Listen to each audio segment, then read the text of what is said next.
কুল in কুনতুম তুহিব্বুনাল্লাহ,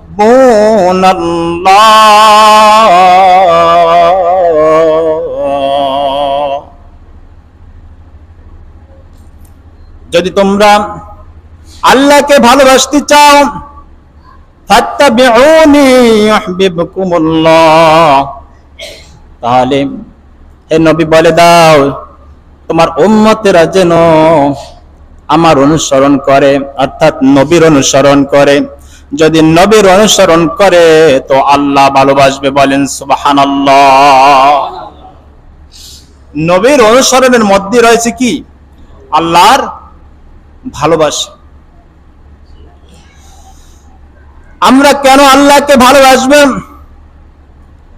আমরা আল্লাহকে ভালোবাসবো এই জন্য আল্লাহ তাআলা আমাদের প্রতি দয়া করেছেন, নেয়ামত দান করেছেন, তার নেয়ামতেই আমরা চলছি, এই জন্য আমরা আল্লাহকে ভালোবাসবো। সুম্মা লাতুসআলুন্না ইয়াওমাইযিন আনিন নাঈম, কিয়ামতের ময়দানে আল্লাহ তাআলা জিজ্ঞেস করবেন তোমাদের নেয়ামতের ব্যাপারে, তোমাদেরকে কত নেয়ামত দিয়েছি, সেই নেয়ামতের শুকরিয়া তোমরা কি আদায় করেছো, জিজ্ঞাসা করা হবে। ইন্নাস সামআ ওয়াল বাসারা ওয়াল ফুআদা কুল্লু উলাইকা কানা আনহু মাসউলা। আল্লাহ পাক রব্বুল আলামিন বলেছেন, নিশ্চয়ই তোমাদের শ্রবণ শক্তি, তোমাদের কর্ণ, ওয়াল বাসারা তোমাদের চক্ষু, ওয়াল ফুআদা তোমাদের অন্তর সম্পর্কে কিয়ামতের ময়দানে জিজ্ঞাসা করা হবে। তোমাকে আমি চক্ষু দিয়েছিলাম, চক্ষু দ্বারা তুমি কি মসজিদে গিয়েছিলে কিনা, চক্ষু দ্বারা কোরআন তেলাওয়াত করছিলে কিনা, চক্ষু দ্বারা আল্লাহর পথে চলেছো কিনা, চক্ষু দ্বারা ভালো ভালো কাজ করেছো কিনা, কিয়ামতের ময়দানে জিজ্ঞাসা করা হবে। ওয়াস-সামআ ওয়াল বাসার, ওয়াস-সামআ তোমাকে আমি দিয়েছি কর্ণ, এই কান থেকে তুমি কি গান শুনেছো, গান বাদ্য শুনেছো, না ওয়াজ শুনেছো, কোরআন তেলাওয়াত শুনেছো, এই কান কি তুমি ভালো কাজে ব্যবহার করেছো না খারাপ কাজে ব্যবহার করেছো, জিজ্ঞাসা করা হবে। ওয়াল ফুআদ তোমাকে একটা অন্তর দেওয়া হয়েছে, এই অন্তর দিয়ে তুমি ভালো চিন্তা করেছো না খারাপ চিন্তা করেছো, জিজ্ঞাসা করা হবে। অন্তরই হচ্ছে সবচেয়ে মহামূল্যবান, কারণ অন্তর যার ভালো সে একটা ভালো মানুষ, অন্তর যার খারাপ সে একটা খারাপ মানুষ। আমাদের চক্ষু কেমন কেমন নেয়ামত। কাতাদা ইবনে নুমান রাদিয়াল্লাহু আনহু, আল্লাহর রাসূল সাল্লাল্লাহু আলাইহি ওয়াসাল্লামের একজন সাহাবী, উহুদের যুদ্ধে তীরের আঘাতে থেতলে গেছে, চক্ষু উঠে গেছে, চক্ষুটা টান দিয়া রাসূল কারীম সাল্লাল্লাহু আলাইহি ওয়াসাল্লামের কাছে নিয়ে আসলো। ইয়া রাসূলুল্লাহ, ইয়া হাবিবাল্লাহ, এই দেখেন আমার চক্ষুটা উঠে গেছে, দয়া করে দোয়া করুন যেন আমি সুস্থ হইয়া যাই। আল্লাহ রাসূল বলেন, তুমি কি চক্ষু নিবা না জান্নাত নিবা? হযরত কাতাদা রাদিয়াল্লাহু আনহু বলতেছেন, হ্যাঁ আমি জান্নাতও চাই চক্ষুও চাই। ইয়া রাসূলুল্লাহ, ইয়া হাবিবাল্লাহ, আমার একটা চক্ষু যদি অন্ধ থাকে, আমি যদি কানা থাকি, আমার স্ত্রীর কাছে ভালো দেখাবে না, আমার স্ত্রী আমাকে খারাপ চোখে দেখবে। ইয়া রাসূলুল্লাহ, মানুষ আমাকে ভালো বলবে না। ইয়া রাসূলুল্লাহ, আমার চক্ষু আমার দরকার, আমার জান্নাতও দরকার। আল্লাহ রাসূল সাল্লাল্লাহু আলাইহি ওয়াসাল্লাম চক্ষুটা ভিতরে ঢুকিয়ে দিয়ে আল্লাহর কাছে দোয়া করলেন, একটু লালা দিয়ে মুছে দিলেন, আল্লাহর কাছে দোয়া করলেন, আল্লাহ এই চক্ষুটাকে তুমি আরো জকজকি বানিয়ে দাও, জ্যোতিষপূর্ণ বানিয়ে দাও। ওই চক্ষুটা অন্য চক্ষুর চাইতে ভালো দেখাইতো, ওই চক্ষু থেকে অন্য চক্ষু থেকে ভালো দেখতে পাইতো। বলেন সুবহানাল্লাহ। তাহলে আপনি যদি অন্ধ থাকেন তা আপনার স্ত্রীর কাছে সেটা ভালো দেখাবে না। মানুষ আপনাকে কানা বলবে। এই যে চক্ষুর দাম, চক্ষুর যে কত দাম, যার চক্ষু নাই সে বোঝে যে চক্ষুর কত দাম। আমরা কেন আল্লাহ তাআলাকে ভালোবাসবো? আলাম তারা আন্নাল্লাহা সাখখারা লাকুম মা ফিস সামাওয়াতি ওয়া মা ফিল আরদি ওয়াসবাগা আলাইকুম নি'মাতু যাহিরাতান ওয়া বাতিনা। আল্লাহ পাক রব্বুল আলামিন বলেন, তোমরা কি দেখো না আসমান এবং জমিনকে আমি তোমাদের কাজে নিয়োজিত করেছি। জমিনও তোমরা ব্যবহার করো, আসমানও তোমরা ব্যবহার করো। যদি আসমান না থাকতো, আকাশ না থাকতো, তাহলে তোমাদের জন্য চলা মুশকিল ছিল। আজকে রাত্রি বেলায় দেখেন কত সুন্দর নিশির পরে, আবার দিনের বেলায় আমরা এই যারা উড়োজাহাজে প্লেনে চলাচল করে, উপর থেকে চলাচল করে, বৃষ্টি পড়ে, সব কিছুই তো আসমানের খেলা নাকি। আবার এই আকাশে রয়েছে চন্দ্র, সূর্য, তারকা, কত কিছু না কিছু। আল্লাহ পাক রব্বুল আলামিনের সব নিয়ামতগুলো কাদের জন্য বলেন? সব আমাদের জন্য। শুধু তাই নয়, শুধু তাই নয়, আসবাগা আলাইকুম নি'মাতু যাহিরাতান ওয়া বাতিনা, তোমাদের জন্য প্রকাশ্য অপ্রকাশ্য নিয়ামতগুলোকে আমি পূর্ণ করে দিয়েছি। বলেন সুবহানাল্লাহ। প্রকাশ্য অপ্রকাশ্য নিয়ামত, আমরা অনেক নিয়ামত আমরা দেখতে পাই না। পানির স্বাভাবিক উপর থেকে দেখে আমরা ব্যবহার করি, কিন্তু কোনো বিষাক্ত আছে কিনা আমরা দেখি, কোনো খারাপ কিছু আছে কিনা দেখি। আমরা এই হাওয়াটা চলতেছি, এই হাওয়ার ভিতর কোনো বিষাক্ত কিছু আছে কিনা আমরা কি দেখি? আমরা এগুলা দেখতে পাই না। আবহাওয়া কত সুন্দর, আল্লাহ তাআলা একটা নিয়ামত, এর ভিতর খারাপ ভালো কি আছে এটা মাওলা জানে, কিন্তু আমাদের জন্য এগুলা কি বলেন? রহমত। আল্লাহ পাক রব্বুল আলামিনের পক্ষ থেকে রহমত। তোমাদের জন্য গোপনে এবং প্রকাশ্যে আমি রহমত কি করছি? পূর্ণ করে দিয়েছি। আল্লাহু আকবার, আল্লাহ। এগুলো আল্লাহ তাআলার নিয়ামত। আল্লাহ তাআলাকে আমরা কেন ভালোবাসবো? যে আল্লাহ তাআলা আমাদের জন্য তওবার ব্যবস্থা করে দিয়েছেন, ছাড় দিয়েছেন, সময় দিয়েছেন। অনেকে জিনা করে কিন্তু সাথে সাথে তওবা করে না। তওবা করার জন্য জীবনের সব সময় ছাড় রয়েছে। আবার নামাজ পড়ে না, জীবন ভর তার তওবা করার সুযোগ রয়েছে। খারাপ কাজ করে, মদ পান করেন, লুচ্চামি করেন, ব্যভিচার করেন, এইরকম অগণিত হারাম কাজে লিপ্ত হয়, কিন্তু তওবা করার জন্য আল্লাহ সুযোগ দিয়েছে। ও বান্দা আসো, এখনো তোমার তওবার দরজা খোলা। এটা আল্লাহ পাক রব্বুল আলামিনের পক্ষ থেকে কি বলেন? রহমত। এই সুযোগ কিন্তু সব জামানায় ছিল না। কোন কোন জামানায় ছিল যে মানুষ একটু নাপাকি লাগছে, বাস ওইখানে চলবে না, ওখান থেকে কাটি ফেলাইতে হবে। এই যে আগে কড়াকড়ি ছিল, আর এখন কি কড়াকড়ি না, এখন ধৌত করলে পবিত্র হয়ে যায়। অনেক ছাড় রাসূল সাল্লাল্লাহু আলাইহি সাল্লামের উম্মতের জন্য অনেক ছাড় দেওয়া হয়েছে। আল্লাহু আকবার। এগুলো সব আল্লাহ পাক রব্বুল আলামিনের পক্ষ থেকে কি বলেন? নিয়ামত। ওয়ারাহমাতি ওয়াসিআত কুল্লা শাই ফাসাআতুবুহা লিল্লাযিনা ইয়াত্তাকুনা ওয়া ইউতুনাজ যাকাতা ওয়াল্লাযিনা হুম বিআয়াতিনা ইউমিনুন। আল্লাহ পাক রব্বুল আলামিনের রহমত সব কিছু বেষ্টিত। বলেন সুবহানাল্লাহ। আমার হাতের মধ্যে বেষ্টন আছে, আমার পায়ের মধ্যে আছে, আমার চোখে আছে, আমার নাকে আছে, উপরে আছে, নিচে আছে, ডানে আছে, বামে আছে। এমন কোন জায়গা নাই যে জায়গায় আল্লাহ পাক রব্বুল আলামিনের রহমত নাই। আছে? কোন জায়গা আছে? কোন জায়গা নাই যে জায়গায় আল্লাহর রহমত নাই। সর্বস্থান কার রহমত বলেন?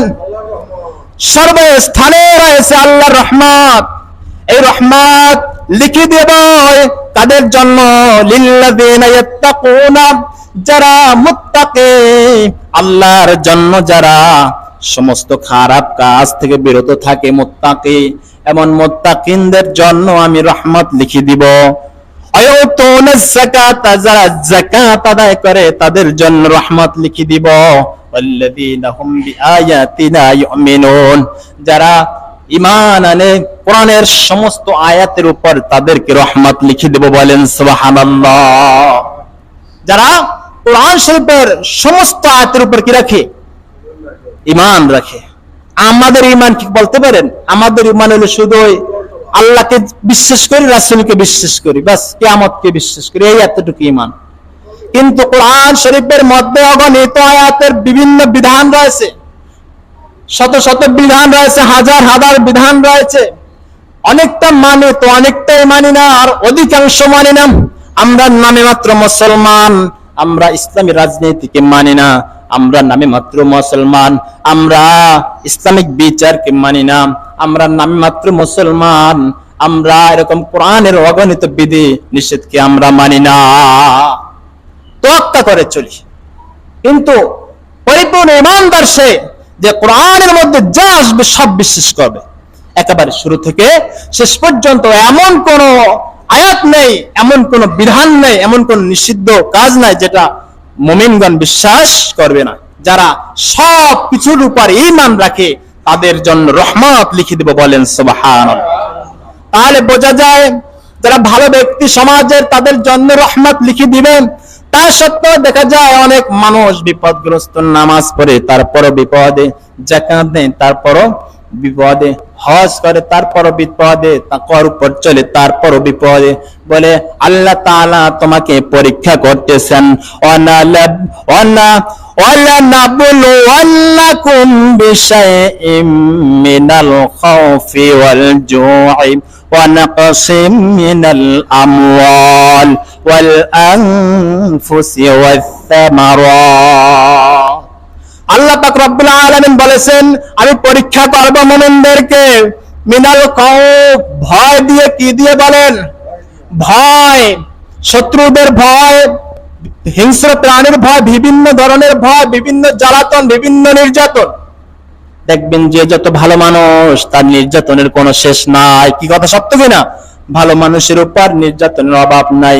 সমাজের সবচাইতে খারাপ মানুষগুলো অনেক ভালো আছে, কিন্তু ভালো মানুষের কি নাই?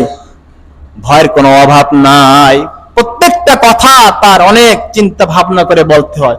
সমাজে পাড়া দিতে হলে এক একটা পাড়া দেয় তো অনেক টেনশন করে চিন্তা করে পাড়া দিতে হয়। আমি কোন দিকে হাঁটছি, কোন দিকে যাচ্ছি, কিভাবে চলছি, কিভাবে খাচ্ছি, সবকিছু কি অনেক চিন্তা ভাবনা করে তারপর তার পথ চলতে হয়। তারপর বিপদের পর বিপদ, বিপদের কোনো শেষ নাই।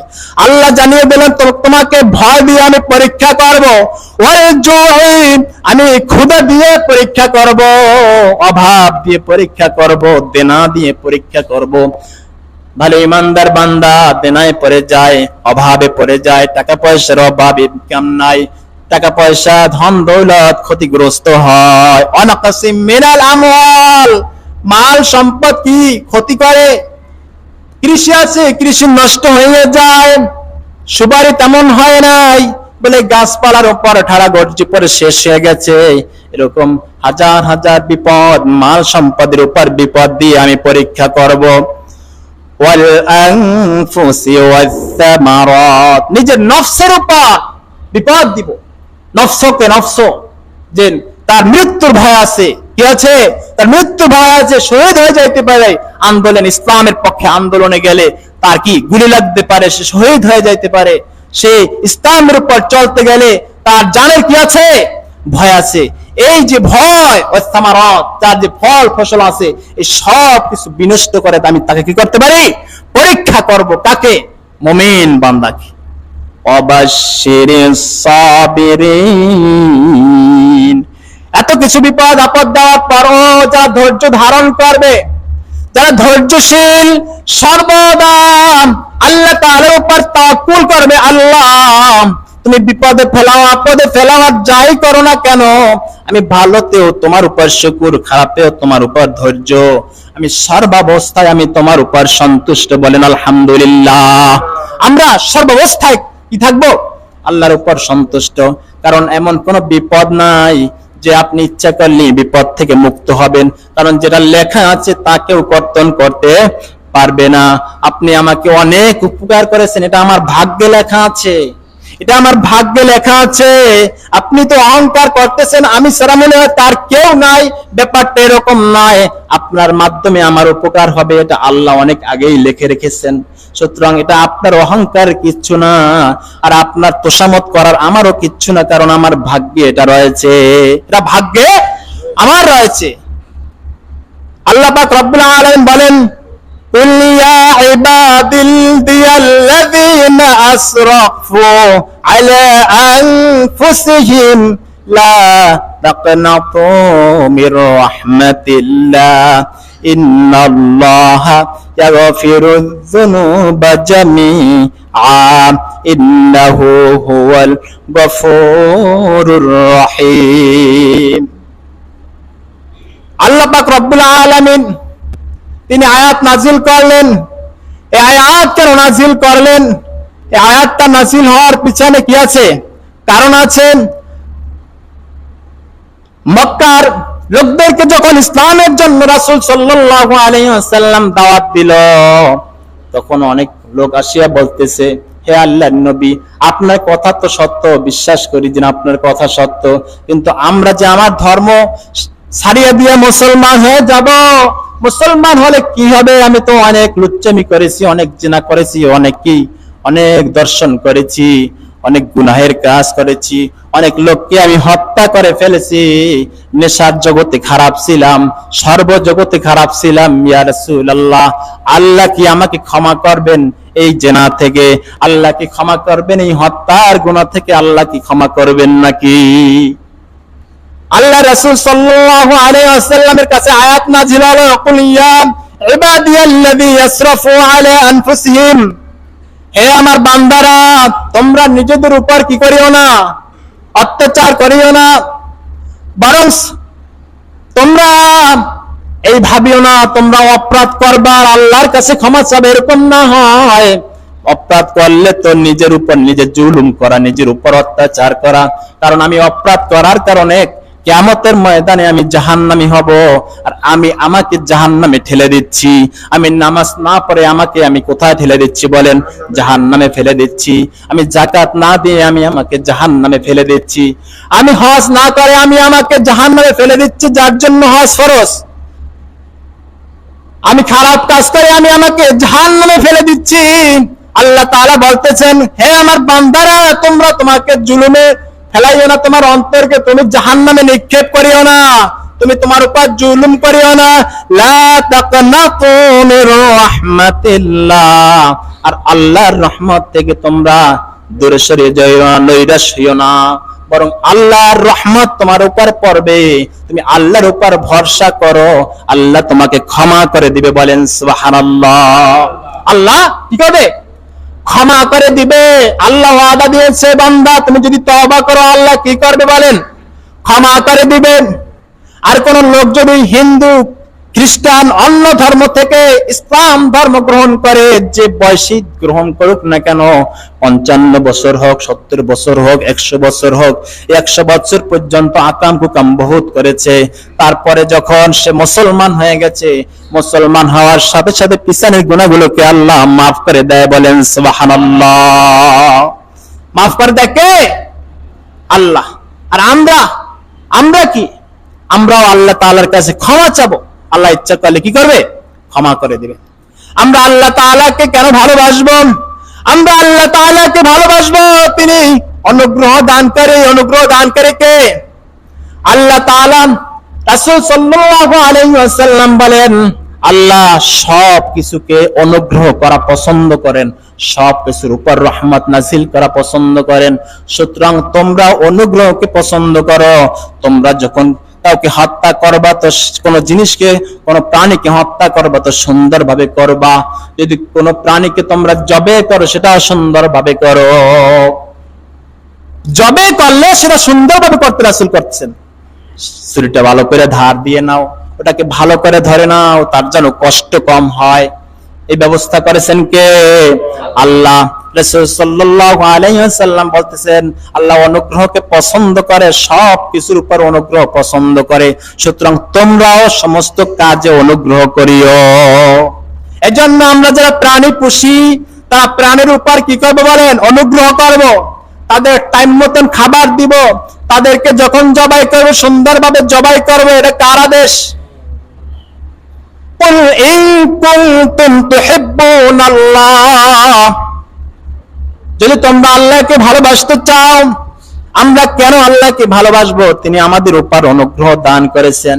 কেমন অনুগ্রহ দান করেছে? জিবরাইল আলাইহিস সালাম বলেন, জিবরাইল আলাইহিস সালাম তিনি দুনিয়ায় আসা যাওয়া করতেন। আসা যাওয়া করার সময় তিনি দেখতেছেন সাগরের মধ্যে একটি পাহাড়, সেই পাহাড়ের মধ্যে একটা লোক, সে সেজদারত অবস্থায় কান্নাকাটি করতেন, সেজদা করতেন। এই লোকটা সব সময় ইবাদত করত, একটা মুহূর্তের জন্য সে ইবাদত বন্দেগী ছাড়ে নাই। এই লোকটা শুকনো পানি খাইতো সাগরের মধ্যে, চতুর্দিকে নোনা পানি, এই নোনা পানির মধ্যে আবার ঝর্ণার পানির আল্লাহ ব্যবস্থা করে দিয়েছেন পাহাড়ে। সেই পাহাড়ের ঝর্ণার পানি সে খাইতো এবং ভিতরে ছিল আনার গাছ, সে আনার থেকে সে আনার ভক্ষণ করত। এইভাবে করে সে জীবন যাপন করছিল 500 বছর। কত বছর বলেন? 500 বছর। আল্লাহর কাছে দোয়া করছে, আল্লাহ এই 500 বছর, এই আল্লাহ যখন আমার মৃত্যু হবে তখন আমাকে সিজদারত অবস্থায় দুনিয়া থেকে বিদায় নেবেন। আল্লাহ তাআলা তার দোয়াও কবুল করলো, তিনি সিজদারত অবস্থায় দুনিয়া থেকে বিদায় নিয়েছে।